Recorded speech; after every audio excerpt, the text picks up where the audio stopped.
Have you ever walked into a meeting, an event, or a casual happy hour and seen people already gathered in little groups, laughing, chatting, vibing together, and suddenly your brain goes, oh no, where do I go? Who do I talk to? What do I do? What do I do with my hands? And before you know it, you're standing there with a drink in your hand, pretending to check your phone like it holds the secret to your social survival. Sound familiar? Well, that moment is what I want to talk about today. How to insert yourself into a conversation without feeling like an intruder, a weirdo, or someone who missed the memo. Because this moment, this one right here, is one of the most common social sticking points for smart, high achieving professionals, especially if you're more introverted, analytical, or concerned that you may not make the best impression. By the way, if you find this helpful, subscribe to receive these valuable tips several times each week. It's that tiny window where you want to connect, but your brain starts screaming, but they already know each other. I'll look desperate. What if they don't include me? So you freeze, you hover, and you walk around pretending to look for someone you know. And finally, you leave that event thinking, see, I'm just not good at socializing. But the truth is, you're not bad at it either. You've just been managing the wrong thoughts about being social. You're trying to fix the feeling of awkwardness when what you really need to manage is the thought that created that feeling. Let me break this down using one of my favorite tools. The circumstance here is simple. You walk into a social setting where people are already talking in groups. That is just a fact, and there should be no emotion attached to that. Then comes the thought, I don't belong, or they don't want me here, or my personal favorite, if I join the group, no one will talk to me. That thought, just the thought alone, creates a feeling, usually some form of anxiety, awkwardness, or insecurity. And when you're feeling anxious or insecure, well, what's the action that you take? You shrink, you hang back, you stay quiet, and you scroll on your phone. You do anything to look busy.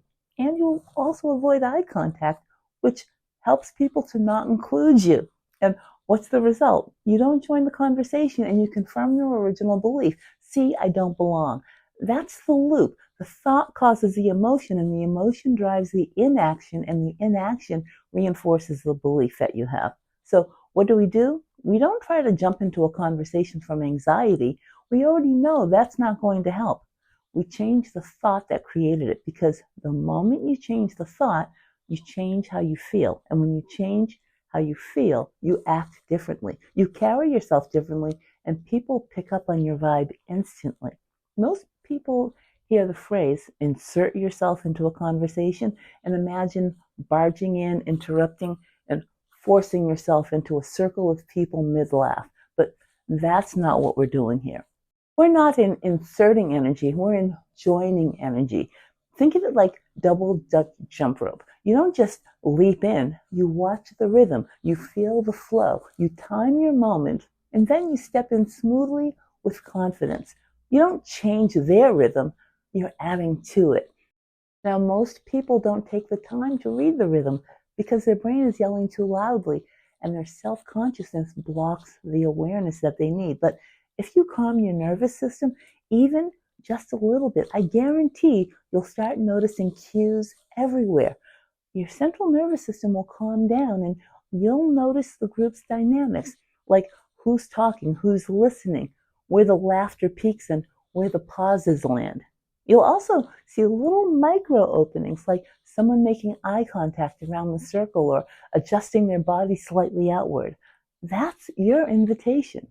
We always broadcast openness through our body language, but socially anxious minds miss it because they're too busy trying not to look awkward. So the first skill is to manage your thought so you can notice your moment. Most socially reserved professionals walk into a group thinking they're not going to want me there. But what if you practiced a different default thought?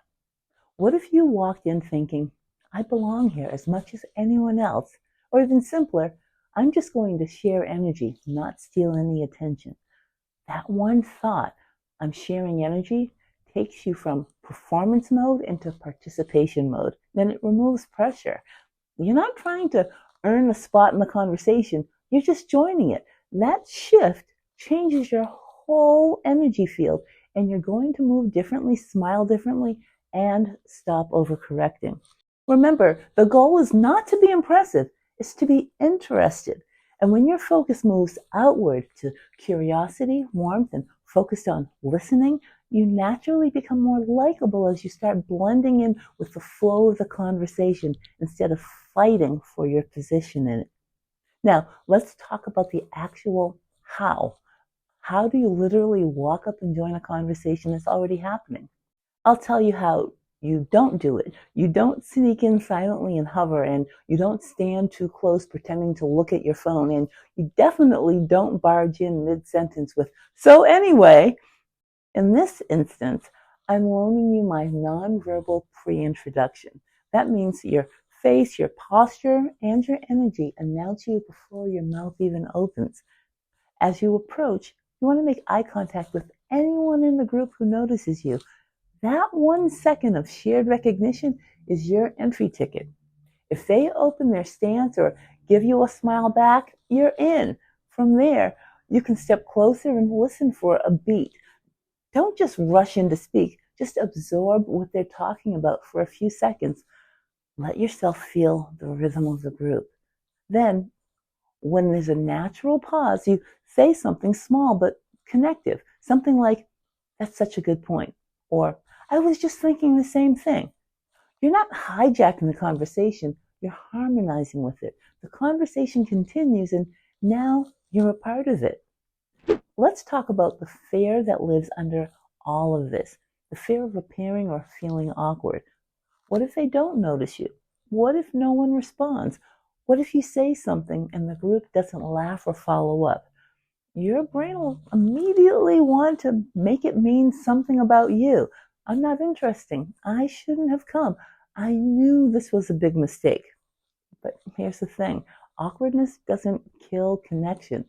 Disengagement does. Awkwardness is just your body processing uncertainty. It's a vibration. Everything is vibrating around us, including you. It's temporary, and trust me, it's completely survivable. So when you feel awkward, instead of fighting it, just name it. "Oh, this is awkward." That acknowledgement immediately reduces its power. Then shift your thought. "This just means I'm growing my social muscle," because awkwardness is proof you're in the arena. And you only build social confidence through repetition. Remember, confidence is not the absence of awkwardness. It's the willingness to experience it and keep going. So you're standing there, you've entered the circle, you smiled, you made eye contact and listened. Now what? Well, here's where most people freeze again because they think they need the perfect line. But conversations aren't exams. You don't need a thesis statement. You just need presence. Just comment on what's happening, add a question, or build on what someone else said. If they're talking about a recent trip, you could say, "I've always wanted to visit there. What did you like most about it?" And if they're discussing a movie, "Oh, I've been meaning to watch that. Was it worth it?" You're simply creating little bridges of curiosity. That's all. And here's something powerful. When you're the last to join, you actually have an advantage. You get to read the emotional temperature of the group before you speak. You can pick up what kind of humor lands, who dominates the group, who's the best listener. That's social intelligence.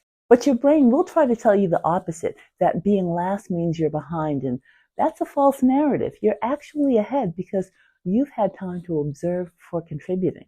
Okay, this one's big. You finally joined the conversation, and now you're wondering, when is it okay to change the subject? Well, if you're the last to join, here's the rule. Read the energy. If the topic is flowing, don't redirect it right away. That can feel like you're derailing momentum. Instead, contribute to the current topic for a few minutes first. Let the group feel your alignment. Now, once you've participated and there's a natural lull, that's your opening to pivot. And the best way to change a topic is to connect to it. For example, if people were talking about a recent work project and you want to move toward travel, you might say, "Speaking of busy projects, I think the last time I felt that drained, I booked a trip to Italy. Have you been there?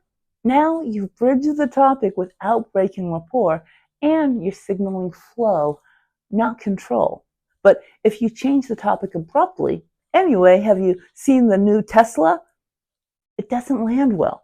I like to say that conversation is like jazz. It's improvisation with connection.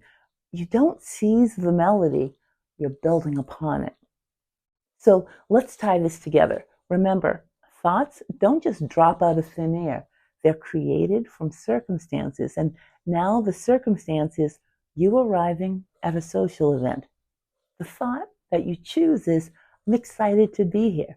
And that thought gives you the feeling of calm confidence.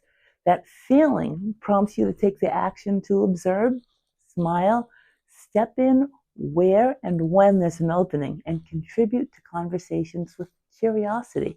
As a result, you connect, you feel comfortable, and you start being seen as socially fluent. Now, contrast that with the old version of you. The circumstance is the same event. You have the thought, I'm interrupting, and that prompts the feeling of social anxiety. So what does that make you do? Well, you avoid, you stall, you disappear, and the result or outcome is that you confirm the belief that you don't belong. That's why this tool works so powerfully. It gives you agency. You can't control the room, but you can control your thoughts about the room. And that, my friends, changes everything. When you're trying to join a group, your nervous system can go haywire. Your heart rate spikes, your palms get sweaty, and thoughts just race through your head at a mile a minute. This is where you practice calming your physiology on purpose. It's as simple as reminding yourself, I'm safe and I'm just connecting. When your body feels safe, your presence changes. Your face relaxes, your voice steadies, and you start noticing opportunities instead of threats. And that's the energetic difference between awkward and approachable. Your anxious mind says, what if they don't want me here? And your confident mind says, let's see what happens. That one shift from prediction to curiosity changes the whole interaction. Here's something most people never talk about: the moment after the conversation. You know that weird self-critical debrief you do in your head? The one where you replay every word you said and wonder if you sounded dumb. That's your brain trying to protect you from any social pain by overanalyzing it. But it's a trap. Know that, because every time you rehearse regret, you strengthen insecurity. So instead, say, that was me practicing connection. You don't need to grade yourself because you're not being evaluated. You're learning a skill, and skill building requires repetition and imperfection. It's as simple as that. Social fluency isn't natural, it's trained, and you can train it just like anything else. The people who look effortlessly social weren't born that way. They've just practiced more than you, and that's great news because it means you can practice too. You can actually build the skill from wherever you happen to be right now. Let me say something that might surprise you. Social anxiety isn't a flaw. It's just misused social intelligence. You have a brain that can anticipate, analyze, and evaluate 1,000 things a minute. Think about it. That's not a weakness. That's power. But right now, you're using that power against yourself. You're predicting rejection instead of connection. Let's flip that over. What if you use that same intelligence differently? What if instead of imagining everything that could go wrong, you imagined everything that could go right? And what if you believe that the people in that group are actually hoping someone like you will join in? Someone interesting, thoughtful, and real, because they probably are. The thing is, most people aren't socially confident extroverts.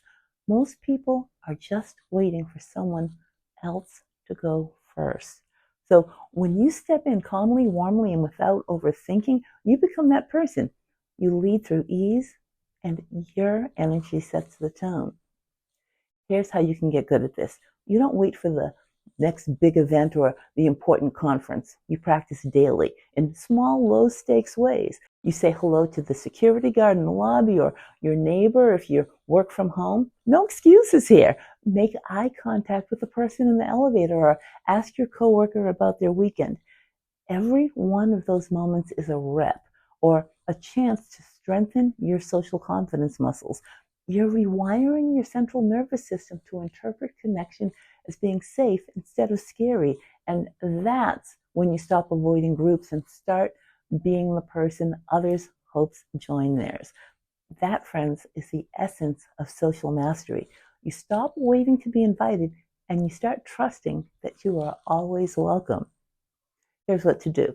Pick one event. It could be a team meeting, a networking reception, or a social dinner, and practice entering one conversation that you would normally avoid. Just take a breath. Think, I'm just here to share energy.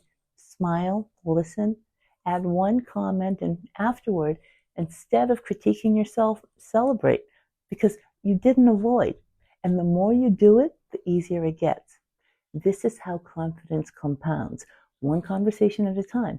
You're not behind, you're just practicing visibility. And people can't connect with what they can't see. So let them see you, let them feel your energy, and step in because you belong. I'll see you in the next video.